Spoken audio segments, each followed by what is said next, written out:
चलिए, जय हिंद सभी को। और आज हम लोग देखेंगे हेनरी का नियम। ठीक है, राउल्ट का नियम पिछले लेक्चर में आप लोग पढ़ लिए थे और उम्मीद करेंगे कि आप लोग उसको लिख रहे होंगे। तो आज हम लोग देखेंगे हेनरी का नियम। तो हेनरी के नियम में सबसे पहले बात करेंगे कि हेनरी एक साइंटिस्ट थे और इन्होंने दो के बीच रिलेशन दिया। एक रिलेशन है गैस की घुलनशीलता, जिसको सोलबिलिटी कहते हैं, और दूसरा रिलेशन है पार्शियल प्रेशर यानी आंशिक दाब के बीच। तो आप थोड़ा सा फिगर से समझ लीजिए, तो उसके बाद नियम आप तुरंत समझ लीजिएगा। आप दो फिगर यहां पर दिखाई दे रहा होगा आपको, ठीक है। दो फिगर आपको दिख रहा होगा यहाँ पे। तो सबसे पहला फिगर आप लोग देखिए, ताकि देखिए फिगर से आप नियम बना लोगे तुरंत, तो रट के कुछ नियम कर नहीं सकते हो, इसलिए फिगर को थोड़ा समझ लीजिए। यहां पर कोई लिक्विड है, द्रव है, ठीक है ना, ये द्रव है, और यहां भी क्या है, द्रव है, ठीक है, दोनों द्रव है। ये सब गैस के कण है और ये सब गैस के कण है। तो आप देखो इसमें प्रेशर कितना लगाया जा रहा है, 1 बार। 1 बार क्या लगाया जा रहा है, प्रेशर यानी दाब। और यहां मैंने प्रेशर कितना कर दिया, 2 बार, यानी प्रेशर को इंक्रीज कर दिए।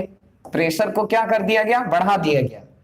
तो आप फिगर से बता सकते हो कि देखिए जैसे ही प्रेशर को बढ़ा दिया गया, तो अभी लिक्विड में देखिए गैस की घुलनशीलता कम है, 3 दिखाई दे रहा है। लेकिन जैसे ही प्रेशर बढ़ा दिया गया, 1 बार से 2 बार कर दिया गया, तो इसका घुलनशीलता देखिए, गैस का घुलनशीलता क्या हो गया, इंक्रीज कर गया, बढ़ गया, ठीक है ना। तो जैसे ही प्रेशर बढ़ाया गया, दाब बढ़ाया गया, तो द्रव में गैस की घुलनशीलता बढ़ गई। तो इससे क्या कंक्लूजन निकला, कंक्लूजन निकला कि गैस की घुलनशीलता, किसी द्रव में गैस की घुलनशीलता गैस के द्वारा लगाए गए आंशिक दाब के क्या है, समानुपाती है, ठीक है ना। दाब बढ़ाने से घुलनशीलता क्या हो गया, बढ़ रहा है, और दाब घटेंगे तो घुलनशीलता क्या हो जाएगा, घट जाएगा। इसका मतलब घुलनशीलता और दाब के बीच, आंशिक दाब के बीच कैसा रिलेशन है, डायरेक्टली प्रोपोर्शनल का। तो बस आपको यही कर देना है कि स्थिर ताप पर बस आपको ध्यान यही दे देना है, ठीक है ना। क्या है कि देखिए नियम हो गया कि हेनरी के नियम के अनुसार स्थिर ताप पर टेम्परेचर को क्या रखेंगे, कांस्टेंट। तो स्थिर ताप पर किसी द्रव में, किसी लिक्विड में, किसी द्रव में गैस की विलयता या घुलनशीलता गैस के द्वारा लगाए गए आंशिक दाब के समानुपाती होता है। बोलो याद हो गया, आप हमारे साथ एक बार बोल लो। किसी कहेंगे स्थिर ताप पर टेम्परेचर को कांस्टेंट रखना है, तो स्थिर ताप पर किसी द्रव में गैस की घुलनशीलता गैस के द्वारा लगाए गए आंशिक दाब के समानुपाती होता है। मतलब कि अगर इंग्लिश में देखें तो according to Henry's law, the solubility of a gas in a liquid is directly proportional to the partial pressure of the gas if temperature remains constant। यदि टेम्परेचर को कांस्टेंट रखेंगे तो अब हम इसका गणितीय व्यंजक लाते हैं, ठीक है ना। तो गणितीय व्यंजक में थोड़ा सा ध्यान देना कि क्या कहा गया कि गैस की जो घुलनशीलता है, ठीक है, गैस की घुलनशीलता, गैस की घुलनशीलता जो है वह गैस के द्वारा लगाए गए आंशिक दाब की क्या है, समानुपाती। तो हम कह सकते हैं कि P directly proportional to, P gas directly proportional to, ठीक है ना, यानी समानुपाती होगा किसका, तो गैस की घुलनशीलता की। इसका मतलब थोड़ा सा समझ जाइए क्या लिखा गया है। पी गैस का मतलब क्या हो गया, गैस के द्वारा लगाया गया आंशिक दाब, ठीक है ना। गैस की घुलनशीलता जो होगी वो गैस के द्वारा लगाए गए आंशिक दाब के क्या है, समानुपाती। देखो ये पी गैस क्या है, गैस के द्वारा लगाया गया आंशिक दाब है, और गैस की यहां पर क्या लिख रहा है, घुलनशीलता यानी सोलबिलिटी ऑफ गैस। हम इसको एक लाइन और लिखते हैं कि P gas directly proportional to, gas की घुलनशीलता को मेजर्ड किया जाता है, मापा जाता है मूल प्रभाज से। यानी यहां पर लिख सकते हैं कि गैस का मूल प्रभाज, क्योंकि घुलनशीलता किसके बराबर है, गैस की घुलनशीलता इज इक्वल टू गैस का मूल प्रभाज, ठीक है ना। मोल फ्रैक्शन अगर किसी गैस का निकाल देते हैं किसी विलियन में, तो गैस की घुलनशीलता भी निकल जाएगी। तो हम लिख सकते हैं कि P gas directly proportional to mole fraction of gas, इसको इंग्लिश में अगर लिखना चाहे तो क्या लिख सकते हैं कि मोल फ्रैक्शन ऑफ, ठीक है, क्या लिखा जाएगा, गैस।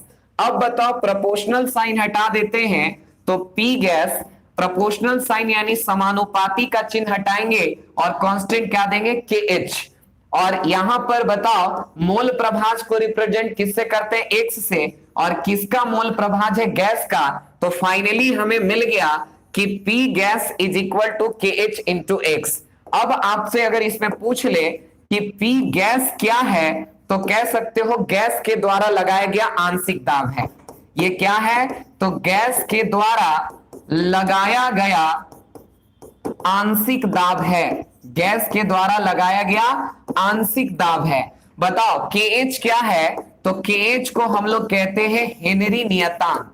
के एच को क्या कहते हैं, हेनरी नियतांक कहते हैं, हेनरी कांस्टेंट कहते हैं। तो के एच जो होता है वह हेनरी कांस्टेंट होता है, और एक्स गैस क्या है, तो गैस का मोल प्रभाज है। यानी अगर पूछता कि एक्स गैस क्या है तो एक्स गैस को कहते गैस का, ठीक है, मोल प्रभाज है, या गैस की घुलनशीलता एक ही बात है। तो फाइनली हमने हेनरी का नियम सीख लिया कि हेनरी का नियम अगर आपसे 2 नंबर में पूछे कि हेनरी का नियम लिखिए तो कह सकते हो कि स्थिर ताप पर किसी द्रव में गैस की घुलनशीलता गैस के द्वारा लगाए गए आंशिक दाब के समानुपाती होता है, यानी P gas directly proportional to gas की घुलनशीलता।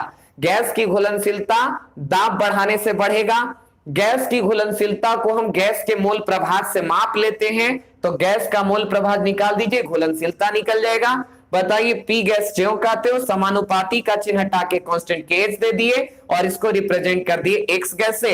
जहां पी गैस पूछेगा गैस के द्वारा लगाया गया आंशिक दाब, और एक्स गैस पूछे के एच पूछेगा तो हेनरी नियतांक, और एक्स गैस पूछेगा तो इसको हम लोग क्या कहेंगे, गैस का मोल प्रभाज हो जाएगा। अगर इसका कर्व बनाने के लिए कह दे तो बताइए कर्व कैसे बना सकते हो, बताओ। यहां पर हम रख देते हैं, ठीक है ना, आंशिक दाब। क्या रख देते हैं, आंशिक दाब, गैस के द्वारा लगाया गया आंशिक दाब, गैस द्वारा लगाया गया आंशिक दाब, और यहां गैस का मोल प्रभाज एक्स गैस। तो इसको हम पी गैस भी लिख सकते थे। तो बताइए जैसे जैसे प्रेशर बढ़ाएंगे वैसे वैसे घुलनशीलता क्या होगा, बढ़ते जाएगा। तो इस तरीके से कर्व इसका बन जाएगा। तो P gas versus X gas के बीच होगा, तो बस X गैस जैसे बढ़ेगा कब, जब प्रेशर को क्या करेंगे, इंक्रीज करेंगे। तो ये था हेनरी का नियम। ठीक है, आज के लिए इतना ही। जय हिंद, जय भारत।